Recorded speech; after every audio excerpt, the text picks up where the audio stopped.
Nakantut kog una ni Pinoy, ikaduhara siya fam. Before ko magsugod sa ako confessions, please like, share ug follow ang confession page. Dude, ang Bisaya Romantic Confessions, andam mo dawat og romantic sex and love confessions diha kaninyo. Just send your confessions sa atong page. Daghang salamat. Hi, tawgalan ko sa ngan nga aw-aw. Gwapa, nindot og panglawas ug attractive samot na sa mga older fam. Kasamtangan day ko nagpuyo sa US, nay anak og minyo na sa akong pinangga nga fam. Tuig 2007 na ako'y kaniyuyab, tawgo na nato siya sa ngan nga above. Divorced, na ay mga anak sa US o willing siya makigminyo sa akua. Monthly na ko niya ginapadadaan. Taod-taod na po ang among relasyon. Ikadaghan na po siya nakaanhi sa muha. Apan, honestly, wala pagid ko nagpailabot sa iyaha. Kinasaan ako sa iyaha nga ihatag ako virginity sa dihang kasal nami. Ani panahon na tinuod, virgin pa ako.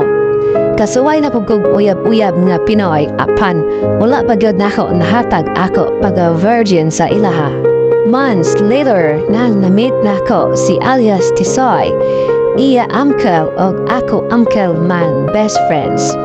May bisita siya sa house sa ako uncle, naatlan pod nga na ako sa house.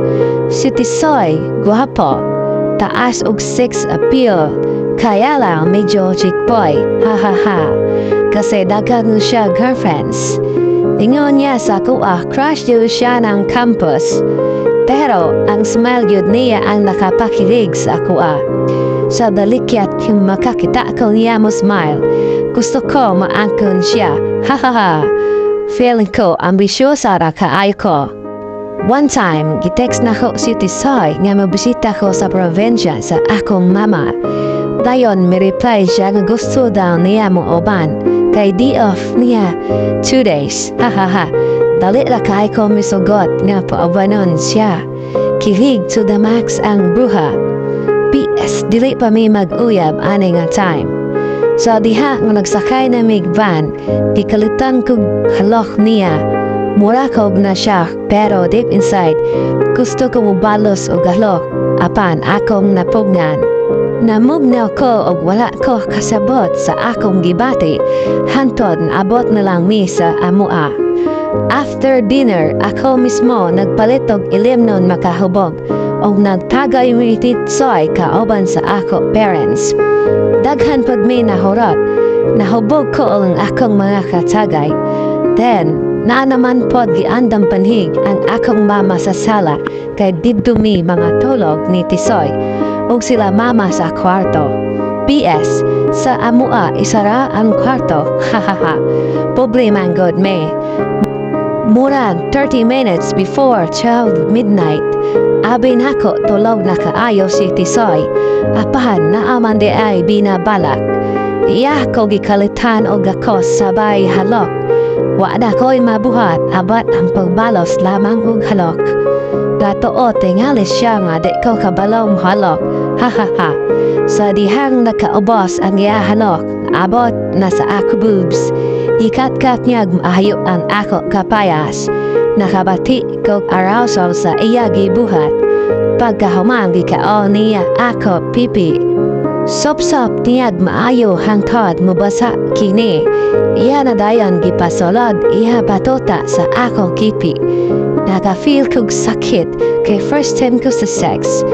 Nahatag yun ako a virginity sa Pinoy na si Tisoy. Ug ang habol nga among gigamit nagkadugod. Ha. Patay ko mama ani ugma. After sa amua na hitabo, sige mi check-in sa hotel og lodge. Na-explore namo ang tanan nga moves sa bed nga mga ginabuhat sa magtiayon. Naay one time sa hotel na nakaabot mi ni Tisoy og 12 rounds. Night till dawn mi nagkinantotay ni Tisoy. Grabe ang amoa experience. Months later, nahibawan mi sa ako relatives na naami relasyon ni Tisoy. Ako a family ag family ni Tisoy nag-away. Gusto sa ako family pabulagod mi ni Tisoy kay dili sila oyon kaniya. Kay ila gusto ako future ag ang money sa ako a fam. Apan ako dili oyon sa ila gusto. Si Tisoy wala kaagwanta sa mga panghitabo. Mibiya siya sa ako ug pinakalit, do calls and messages, wala gyud nagpakita o nagparamdam. Kuol kaayo ko ani nga time, fail nako, gibihaan ko niya sa ere. Pero no choice ko but to move on. Padayon gyud kog pakasal sa ako a fam na si Bob. Dito mi sa US ka pakasal. Then sa honeymoon, na-discover ni Bob na dili nako virgin. Feel nako ako hiyagi betray. Di-confess nako ang tanan sa iya, apan, galisod siyag dawat. Kay it was a long time, ayha niya nahibawat ang ako betrayal. Mansput ang milabay, ki-divorce ko ni Bob. I feel it was a right decision ni Bob. Dili ko deserving sa iya love. Taot-taot pud ko na single diri sa US until God gave me lain nga older a fam. He's very buutan, caring, and a loving man. Gapakasal dayon mi, and blessed to that child. Mapasalamaton kay ko sa Ginoo sa blessings nga niabot sa ako kinabuhi. Before kumuend sa ako confessions love story, please, paminawa ang kantang I Will Always Love You by Whitney Houston. This is for you, Tisoy. Salamat. Sender, Au Au.